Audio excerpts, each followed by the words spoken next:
I'm gonna show you the 3 ways that I made $100,000 and then use that money to buy my first rental property. If you do these 3 things, you're gonna make $100,000 that you can then use as a down payment on your first investment property. If you stick around until the end of this video, I'm gonna let you in on my little secret where I go to find these properties. The first thing you're gonna need to understand is what bird dogging is. Bird dogging is when you go and find flippable properties that you can sell to an investor. The key here is to make sure that you look for these investors in advance so that you can have an agreement with them as far as what they're going to compensate you when you bring them these potential properties. How do you find these properties? Well, the easiest way I can recommend is drive the different neighborhoods that you live near. As you drive through the neighborhood, keep an eye on things like overgrown grass in the front yard, trash being littered, cars being left there unattended, windows that are, degraded, and problems with the roof, maybe that they are worn out, things that show that the property is vacant or in significant distress. What happens is when you find these properties, I recommend walk up to the home, door knock to see if it's occupied. If it's not occupied, that's even better because then you're definitely sure it's going to be a property that is a potential for your investor. The next thing you need to do is look up who owns these properties and try to find the rightful owner so that you can make contact with them and make them an offer. At this point, when you bring this deal to your potential investor who is going to flip this house, they're going to pay you $5,000 to $15,000 for the opportunity to buy that property. Another place to look for these type of properties is talk to your local real estate agents. A lot of real estate agents work certain neighborhoods, so they know where the distressed properties are. And agents like myself will door knock neighborhoods. And what will happen is as we door knock those neighborhoods and we try to get sellers and buyers for ourselves, we run into properties that become vacant and distressed that we know about. Scott from the future here. If you're in the San Diego area and you're looking for a real estate agent to help you find these distressed properties, I've left a link in the description below. Reach out to me and then I can talk with you about how we can help you find these potential flips. Another place you can look is the MLS, the multiple listing service. This is where agents go and put all of the properties that they have for sale. You may not have access to the MLS because you're not a licensed agent.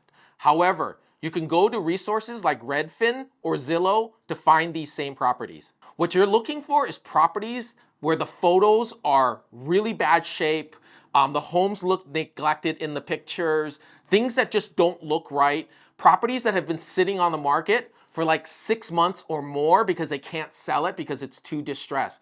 These are great opportunities that you can then go and bring it to your potential investor. Keep in mind that the investor may already have known about this property because they also have access to the MLS. Another thing that you can do to make more money is wholesaling a property to an investor. Typically, when you wholesale properties to an investor, you can make anywhere between $10,000 to $20,000. So you may be wondering, what is wholesaling? Wholesaling is basically when you lock up a property in contract and then you sell that right to another investor at a later time. This is how you do it. You find a property that is currently listed on the market for sale. You then write an offer to the listing agent and the seller and lock them into a contract to purchase that property. At which point then, because you've done the research, you can then sell this property right to another investor that'll buy it for more money. Let me give you an example. Pretend that this property is $100,000 and you locked up the contract with the seller for $95,000. So what happens is when you sell this right to another investor, you can make a potential $5,000 profit there. This is what you're doing when you're wholesaling. It's really important to remember that when you're trying to wholesale a property to an investor, you do need some proof of funds. What that means is this listing agent and the seller is not going to go into contract with you if they don't think you can afford to buy this property. So how do you get them to accept your offer? First, you need a real estate agent to help you write the offer. Second, you may, if you don't have your own cash, you may be able to get a hard money lender that'll write you basically like a pre-approval. Hard money lenders are basically private lenders who will then fund your loan. The reason why you can get a hard money lender to give you a letter is because you probably will never use it. You're just gonna sell it to somebody else. But what you need is proof of funds that you can convince the seller to take your offer. The second part of this, when you're trying to wholesale a property, and this is really, really important, you need to understand your ARV.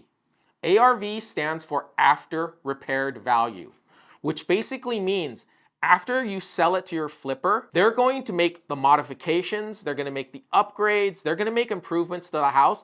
And after all of those improvements have been made, how much can you sell this house for? Because it's really important that you understand that ARV, because that's what the investor that you're going to sell it to is going to look at. There has to be enough money there for them to make their profit, pay all of their expenses, and still pay you. So if you can get an ARV, let's say on a property where it's $1 million, and let's say the investor buys it for $750,000 and they put $100,000 into it. Let's say they have a selling cost of another $50,000. There is still like $100,000 potential profit locked in this house. So what will happen is this investor, if he goes and flips this property, he can make $100,000. That's when you can then ask for $15,000, $20,000 of that money because you found them the property and you locked it in and you wholesaled it to them. This final technique you may not be able to do because you're not a licensed real estate agent. I write an offer on the property that we're looking at buying, and I use my commission as the investment portion for the investor that I'm working with. So what happens is now I have skin in the game that I didn't even have to use my own money because the money came from my own commission, which I get paid for because I sold this property to the investor that is buying it with me. This is a really effective way of being able to buy properties with somebody else and not use any of your money. So after I purchase this property with my investors, we have two options that we can do. We can either fix it and flip it and make the profit immediately ourselves, and I split with the investor the percentage that we've both agreed on in advance. The good part about this is I can also relist this property for sale and I make another commission on that sale. The reason why investors give me the relist and I can make a second commission on this type of property is because it's really, really difficult to find these properties. So the investor is incentivized because they want me to keep bringing them more properties that they can potentially flip. So another option, if we decide not to flip this property, is we keep it for long-term rental. This is also good because what will happen is we can then potentially get a long-term appreciation of the property that the investor and I share. Now, keep in mind, when you do this for a long term, you're going to need to have an agreement written out with the investor about the exit strategy, exit plan, and both parties know exactly how much money they're going to get at the end of the deal. Whew, I know that was a lot. I appreciate you guys sticking with me through this whole thing. Now, as promised, the bonus. The best place to look for these properties is a website called Foreclosure Radar.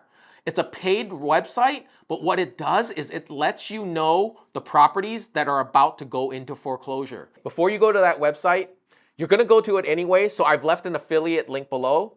Just click on it. If you end up subscribing, you're gonna pay them, so you might as well help me out, only because you've watched my video up until this point.